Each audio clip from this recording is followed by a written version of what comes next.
What's going on, everyone? Ben and George coming at you with another episode of the Unqualified Film Bros podcast. And I just want to start this episode by acknowledging the absence in the room. Max has been on for nearly 70 straight episodes, but he's missing this week. He holds the longest streak record for consecutive episodes. So, congratulations on a historic run, Max. We're excited to see you start a new one next week. Um, Ben, is there anything you'd like to say to Max about this history that he made? You let us down. I know. Keep going. Hey, best part of ending a streak is that you get to start a new one. Definitely. So, just two of us tonight. We're going to keep it brief, but we do have a lot to talk about. Um, what do we see this week? We are talking about the new Jorma Taccone movie starring Jason Segel and Samara Weaving. It's our second Samara Weaving movie in the last 4 weeks. Second Samara Weaving thriller where she gets just covered in blood. We are talking about Over Your Dead Body. So, man, what'd you think? Um, I enjoyed it. I thought it'd be more innovative, I guess. The premise is kind of fun, but like past that, that's fun. But it's like, they got a lot more juice in them, I feel like, the people in this movie. Jason Segel. I don't know who wrote this, but um I don't know. So I enjoyed it, but I could have used a little bit more, I don't know, creativeness.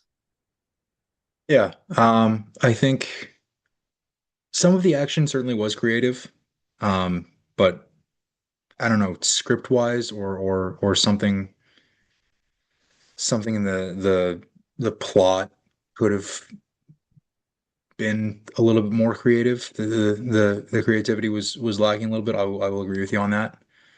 Um, I don't know. I just didn't. I mean, the characters were pretty like flat, right? So, yeah, especially our three criminals. well, yeah, those guys were definitely flat. But even the protagonists, if you can call them that, go. Protagonists who are pretty flawed characters to begin with. Yeah, but they're kind of like flawed and simple, and then they fix their flaws at the end. Um, I don't know. It, I've seen other movies where like the same premise, albeit a little different. They're not, you know, trying to kill each other and then other people are trying to kill them typically. But like, there's plenty of movies where husband and wife, try to kill each other. Yeah. The first movie that came to mind when reading the premise was Mr. and Mrs. Smith. Brad Pitt, Angelina Jolie 20 years ago, where it's a husband and wife trying to kill each other. Obviously, they're highly trained spies and assassins who are capable of lethal action with literally anything. Um, Yeah, but even that, like, it's not even that good of a movie. I will disagree with you on that. I love Mr. and Mrs. Smith. I think it's a great movie. It's really not that great of a movie. I mean, it's more famous just for being a cheating scandal in and of itself.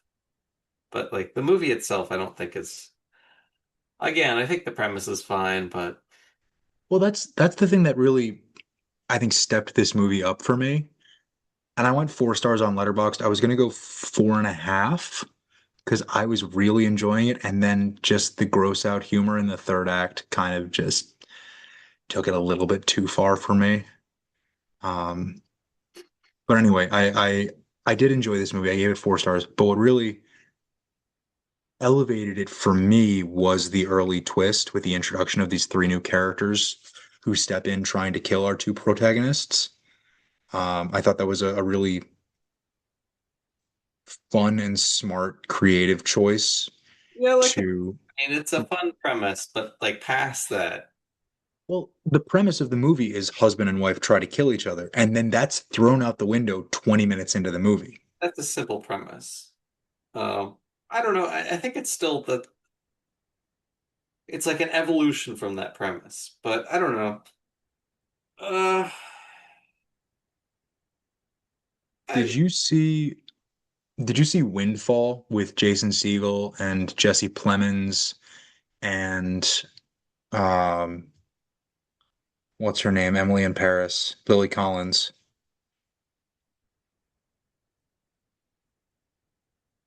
no, I did not. It's another dark comedy thriller. Um, kind of a similar setup, remote location, hostages, blood splatter, and a couple characters die. I won't tell you who. Um, this movie kind of just because of Jason Segel kind of reminded me of that. Um, I think what we get in this movie, and I've always said, even back to like forgetting Sarah Marshall and some of the creative choices made on How I Met Your Mother, Jason Segel is always at his best when he gets to act his own writing because he's a brilliant writer. And he's a really, really strong comedic talent just inherently in the very fiber of his being. Jason Segel is a funny guy. And I think when he is put in a spot like this, where he is acting somebody else's words and somebody else's character, he elevates it on his own to a certain degree.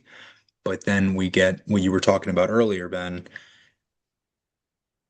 it just falls flat because he's not, to me at least, Jason Segel is not performing to his fullest potential, and the character feels a little inauthentic because of that. Yeah, I guess. I just don't think that there's as much going on. Like the premise happens and then people start dying, but like I don't know, after the twist, there isn't that much going on, like in terms of character development and things like that. It's sort of, I mean, I guess they kind of like begrudgingly save each other and then decide to work on their marriage, but um Very similar end to Send Help. I was kind of reminded of that. It's kind of like the good ending. It's like instead of killing each other, they realize, oh, these guys tried to kill us, and now that's kind of crazy. Um, Obviously different, but yeah, I don't know. It's again, like it's fun. It's just there's not as much as I would have hoped for from like a dark comedy. I feel like it's a perfect opportunity to do a lot of like really good satire. And this is not really satire. It's more of just like a fun, you know, Yeah, like I think thing. having the running bit where Timothy Olyphant's character, Pete, right, Mhm. uh, expresses how big a fan he is Oh yeah, of it was. Jason Segel's movie. Like you could have done more with that, I think. I really, yeah, and it's like okay, so at the end, they're making a straight to DVD movie or straight to It's stream. just streaming, Sorry. which is it's better if you listen to Jason Segel. Yeah, I guess that's true. Sorry, Jason Segel's character in the movie, That's true. I mean, not the actor himself. he's not wrong in the sense. Depends on where you're streaming, how much streams you're getting, but um, yeah, I feel like there were plenty of opportunities where they could have done a little bit more. I don't know, a deeper satire than just, oh, what if, this husband and wife that are having issues try to kill each other, but then they figure out that they love each other when other people try to kill them, or at least that they don't hate each other enough to kill each other. Yeah. I think Like it's not that much of a flaw if you're just watching the movie for fun, which is kind of what it's designed to be, right? Yeah, I didn't go in looking for anything more than that. I think what we have gotten historically from Jorma Taccone is movies that aren't really meant to be taken seriously. Popstar is a great satire, Yeah, I don't but think I've seen any of his other stuff. let me pull up his Letterboxd because he's done The Adam Sandberg one, or what? Andy Sandberg, Andy Samberg. Adam Sandberg. Come Yeah, on. and Andy Sandler. Um, yeah, Over Your Dead Body, Jorma Taccone. So he's directed six films. No, he is credited as a director on six films, but he has only directed three features: Popstar, MacGruber, and Over Your Dead Body. What a fucking filmography. MacGruber 2010, starring Will Forte and Kristen Wiig. The MacGruber movie. So, oh, I just realized I've been pronouncing his name wrong. It is Yorma, but his last name is Taccone. Taccone, Jorma Taccone. Apologies, Yorma. Um, Yorma Taccone. That's going to take some getting used to. Um, so clearly he has, I mean, as a member of the Lonely Island, he has the comedy chops. Popstar is a good satire of music, docs, mockumentaries, that kind of genre. I have not seen the MacGruber film, but I would I imagine it's very similar to a lot of SNL sketch adaptations. I heard it was really bad. That's what Yeah. but I could be wrong, but what I remember is that it got really bad reviews. Yeah. I mean, it's there's only so far you need to take skits. Some things should not be. Sketches. But yeah, maybe I gotta check out Popstar. I I, think you'd like it. Knowing you, I think you'd like it. I I don't think the movie's bad at all. I just with the talent there, and this is always the thing with me, is like if I see talent like Samara Weaving and Jason Segel, I want to expect, you know, great things. Like Shrinking is funny, but it's got some more depth to it. Yeah. Yeah, it was I just finished season three of Shrinking a week ago. And of So I course, think like the boys, and it's great to see, the depth that like you could do comedy and actually grow characters. Obviously, that's a TV show, but and these are both TV shows, but I don't so lost. in in these media products, whether it's film or television, what your point is that it's possible to see more than just surface level comedy with the talent that exists here. Yeah, I mean, if you look back at like the greats, obviously Mel Brooks was a little bit more like straight comedy, but he did have some messages in there and things like that, little satires. It was doing a little bit more than just what it was about. Um, Yeah, always. I think is the best comedy. I always got like bored of SNL sort of type stuff. I laugh at it for a little bit, but then I get bored. And I think that's kind of what I felt with this movie. I think what SNL, and this has been chatter online for years, and it's opinion I share about the recent direction of SNL the last 10, 15 years, 10 years, I think those is it's. it's because I loved the Bill Hader, Jason Sudeikis, Bobby Moynihan, like that era, Kristen Wiig, Tina Fey, Amy Poehler, that era, early, like late 2000s, early 2010s era of SNL, which is when I started watching. And back then it was very character-based humor, and recently has shifted more towards like a game-based humor, where the objective of every sketch is to play the game, play the game, play the game, escalate, escalate, escalate, and then punchline, sketch ends. And I think what we had in this movie, obviously Yorma having worked with Andy and Akiva with The Lonely Island at SNL, um, that was more the character-based style of humor. And I don't know how much of a hand Jorma had in the writing and development of this film, other than the direction. Um, but it all comes back to the characters once again, that this film feels like game-based comedy, where we're just trying to escalate the situation, and it doesn't have the meat and potatoes that you want from something comedic Yeah, that's a good to comparison. That it's, based on escalation rather than like actual development. because we start out with And you do get like like bloodier too. we start out with attempted strangulation and a taser and like tying up with duct tape, and we end with a guy going chest first into a lawnmower blade, and two people being pulled off a boat, one rescued by a bag of rocks acting as an anchor. Which setup payoff, you could see it coming from the beginning of the movie that that's how it was going to go. Yeah, I mean you gotta do that. I don't, Um, I don't mind that stuff, but I want yeah. to be a little bit more in between. But speaking of setup and payoff, I completely forgot that the dad was a character until he stepped out of the car.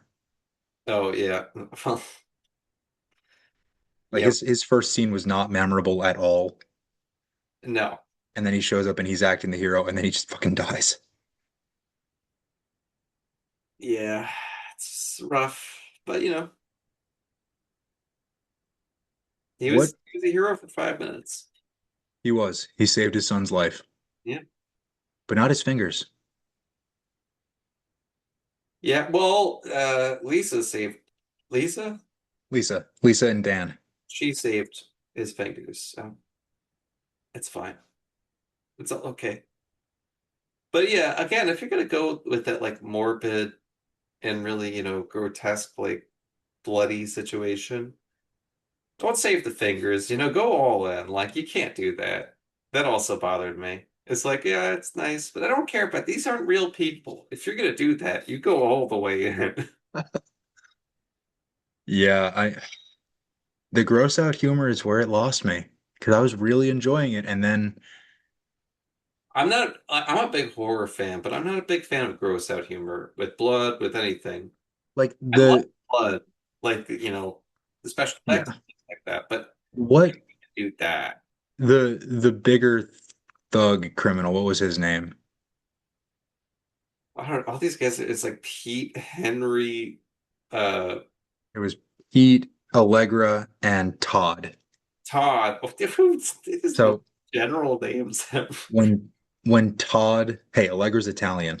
Okay, but aside from Allegra, Todd, Henry, and wait, Pete and Pete. Todd, and then Dan and Lisa, like these are very generic American names. All right, that's another thing. Probably let's up it a little bit. Maybe just added. I guess he had Allegra. That was the Yeah. spice. Um, but like when Todd takes every single one of those knives to the back, when Oh, Lisa stabs him over and over, that's a funny bit. And it worked really well. And then he doesn't die when he keeps getting all of those.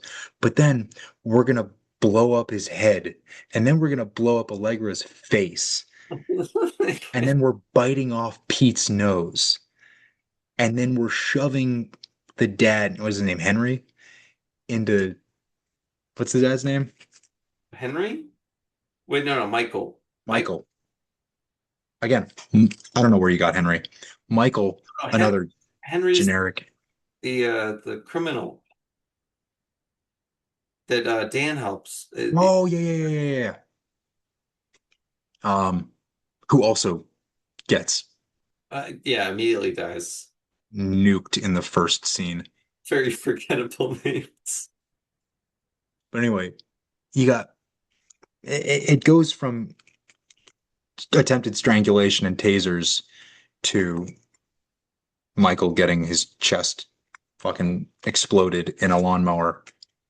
That's rough. That's a And rough. it just the gross out humor, I feel like the movie was playing it straight for a lot of the movie. Well, for a kind lot of of its runtime. I'll be honest, I liked the lawnmower, but some of the other stuff was The just lawnmower was creative. I will give it that. And they even said it, Timothy Oliphant even said so in the movie. Like, I've killed people in a lot of ways, but I've never killed anybody by pushing them face first into a lawnmower. That's a funny line, great delivery, and it's a creative kill. yeah, So this movie has its moments. I it was with, does. granted, it was a Wednesday night at the AMC, and my crowd was packed. Wow. It was, and this is 5 days after opening. It was a great crowd too. Everybody was laughing, everybody was having a good time. There was energy from this movie. It was funny. Mhm. Did it reach its full potential? I don't think so. I But I saw the premise, I saw who was in it, and I was like, oh, this is gonna be good. And it's not bad, it's just not as good as I hoped for. Uh, yeah. so I mean, with that, like, I'd still recommend it. Yeah, I would too. But I'm Um, a fan of horror, dark comedy, Cronenberg. I love gross out stuff. I didn't love this gross out stuff.